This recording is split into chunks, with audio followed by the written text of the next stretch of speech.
Hello दोस्तों, आप सभी कैसे हैं। आशा करता हूं कि आप सभी स्वस्थ होंगे।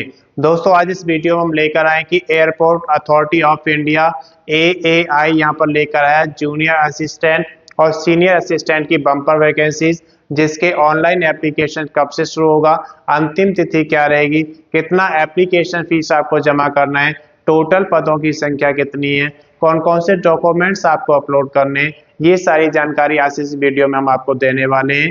अगर अभी तक आपने चैनल को सब्सक्राइब नहीं किया, सब्सक्राइब करें, वीडियो को लाइक करें और ज़्यादा से ज़्यादा शेयर करें, ताकि ये वीडियो उन सभी दोस्तों के पास पहुंचे जो एयरपोर्ट अथॉरिटी ऑफ इंडिया में जॉब करना चाहते हैं। तो आइए सबसे पहले हम बात करते हैं इसकी प्रारंभिक तिथि की। इसके ऑनलाइन एप्लीकेशन शुरू हो चुके हैं 4/2/2025 से, यानी कि 4 फरवरी 2025 से ऑनलाइन एप्लीकेशन फॉर्म शुरू हो चुके हैं। इसके अंतिम तिथि की अगर बात करें तो 5/3/2025 दिया गया है, यानी कि 5 मार्च 2025 तक आप इसका ऑनलाइन एप्लीकेशन जमा करा सकते हैं। आवेदन शुल्क की अगर बात करें तो 5/3/2025 तक आप जमा करा सकते हैं। किस कैटेगरी में कितना आवेदन शुल्क आपको देना है आप यहाँ पर देख सकते हैं।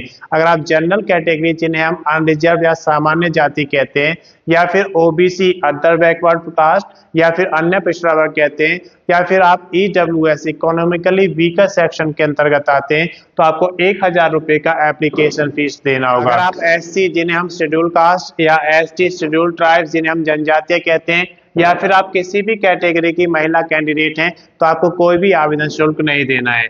आप ये आवेदन शुल्क डेबिट कार्ड से जमा करा सकते हैं या फिर क्रेडिट कार्ड से जमा करा सकते हैं। अगर आप नेट बैंकिंग यूज करते हैं तो उसके थ्रू भी इसका ऑनलाइन एप्लीकेशन फीस जमा करा सकते हैं, या फिर आप ई चालान बनवा कर भी इसका एप्लीकेशन फीस जमा करा सकते हैं। इसके बाद हम बात करते हैं आयु की। तो आयु 5/3/2025 को चेक की जाएगी। उस समय आपकी आयु 18 वर्ष से 30 वर्ष तक होनी चाहिए, यानी कि कम से कम 18 वर्ष और ज्यादा से ज्यादा 30 वर्ष होनी चाहिए। रिजर्व कैटेगरी में आते हैं तो आपको एएआई के जूनियर असिस्टेंट और सीनियर असिस्टेंट नियम के अनुसार छूट दी जाएगी। इसके बाद हम बात करते हैं कुल पदों की संख्या। तो यहाँ पे कुल पदों की संख्या दी गई है 224, जिसमें जूनियर असिस्टेंट की बात करें तो 152 पद हैं। जूनियर असिस्टेंट के लिए आपके पास 10th के साथ साथ उसमें डिप्लोमा होना अनिवार्य है और एक्सपीरियंस आपके पास होना चाहिए, या फिर आपने किसी भी स्ट्रीम में अगर 12th किया है तो आप इसके लिए एलिजिबल हैं। और इसका ड्राइविंग लाइसेंस इसमें मांगा गया है आपके पास हैवी व्हीकल का या फिर लाइट व्हीकल का एक्सपीरियंस के साथ। अगर आपके पास ड्राइविंग लाइसेंस है तो आप इसके लिए एलिजिबल हैं, आप इसका फॉर्म फिल कर सकते हैं। हाइट की बात करें तो इसमें ऊंचाई मांगा गया है मेल कैंडिडेट के लिए 167 सेंटीमीटर और फीमेल के लिए 157 सेंटीमीटर ऊंचाई होना चाहिए। अब बात करते हैं सीनियर असिस्टेंट की। तो सीनियर असिस्टेंट में यहाँ पर 4 वैकेंसी दिखाई गई हैं, जिसके लिए मास्टर डिग्री होना अनिवार्य है हिंदी सब्जेक्ट में या फिर इंग्लिश सब्जेक्ट में। इसके बाद हम बात करते हैं सीनियर असिस्टेंट अकाउंट्स की, जिसमें 21 वैकेंसी निकाली गई हैं। उसके लिए आपके पास बीकॉम होना अनिवार्य है और उसके साथ साथ कंप्यूटर लिटरेसी होना चाहिए, यानी कि कंप्यूटर का ज्ञान आपको होना चाहिए। इसके बाद सीनियर असिस्टेंट इलेक्ट्रॉनिक्स में निकाले हैं 47 पद, जिसमें आपके पास डिप्लोमा होना चाहिए इलेक्ट्रॉनिक्स या टेलीकम्युनिकेशन या फिर रेडियो इंजीनियरिंग। अगर इनमें से कोई भी डिप्लोमा आपके पास है तो आप इसके लिए एलिजिबल हैं, आप इसका फॉर्म फिल कर सकते हैं। अब बात करते हैं डॉक्यूमेंट्स की। तो जब भी आप कोई ऑनलाइन एप्लीकेशन फॉर्म जमा करते हैं तो उसमें आपको कुछ डॉक्यूमेंट्स अपलोड करने होते हैं, जैसे कि आपके एलिजिबिलिटी के डॉक्यूमेंट्स। एलिजिबिलिटी में कौन से आते हैं, आपके क्वालिफिकेशन के डॉक्यूमेंट्स आते हैं, आप किस स्टेट में रहते हैं उसका डोमिसाइल सर्टिफिकेट आपके पास होना चाहिए, और अगर आप रिजर्व कैटेगरी में आते हैं तो उसका कास्ट सर्टिफिकेट आपके पास होना चाहिए। ये सारे डॉक्यूमेंट्स आपके पास स्कैन कॉपी में होने चाहिए। इसके अलावा आपके पास एक वैलिड आईडी प्रूफ होना चाहिए, एक वैलिड एड्रेस प्रूफ होना चाहिए। इनको भी आपको स्कैन कॉपी में अपने पास रखना है। उसके अलावा आपके पास एक पासपोर्ट साइज फोटोग्राफ होना चाहिए, उसकी स्कैन कॉपी आपको अपने पास रखना है।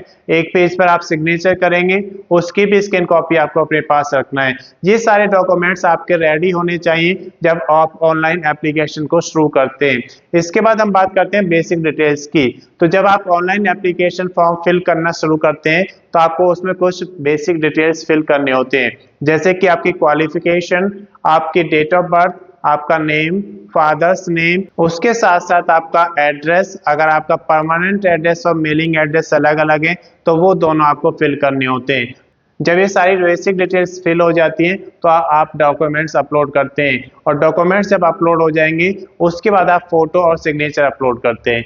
जब ये सारी चीज़ें अपलोड हो जाएंगी उसके बाद आप उसका प्रीव्यू चेक करते हैं, और प्रीव्यू चेक करने पर अगर आपको लगता है कि आपने कोई गलती की है तो आप उसे सुधार सकते हैं, और अगर आपको लगता है कि सब एंट्रीज सही हैं तो आप उसका फाइनल सबमिशन कर देंगे। और जब फाइनल सबमिशन हो जाएगा उसके बाद आप उसका प्रिंट आउट जरूर निकालेंगे, क्योंकि प्रिंट आउट से आपके पास एक रिकॉर्ड रहता है कि इस भर्ती में कौन कौन से डॉक्यूमेंट्स आपने अपलोड किए, कौन कौन से डॉक्यूमेंट्स आपको इस भर्ती में आगे रेडी रखना है। उसके बाद अगर आपको अधिक जानकारी इसका लेना है तो अधिक जानकारी के लिए आप airport authority of India junior assistant senior assistant का जो नोटिफिकेशन है एडवर्टाइजमेंट नंबर 1/2025 पढ़ेंगे NR, तो उसमें सारी जानकारी मिल जाएगी। मैं समझता हूं कि ये जानकारी आपके लिए पर्याप्त है। अगर अभी तक आपने चैनल को सब्सक्राइब नहीं किया, सब्सक्राइब करें, वीडियो को लाइक करें और ज़्यादा से ज़्यादा शेयर करें, ताकि ये वीडियो उन सभी दोस्तों के पास पहुंचे जो एयरपोर्ट अथॉरिटी ऑफ इंडिया में जूनियर असिस्टेंट या फिर सीनियर असिस्टेंट बनना चाहते हैं। धन्यवाद।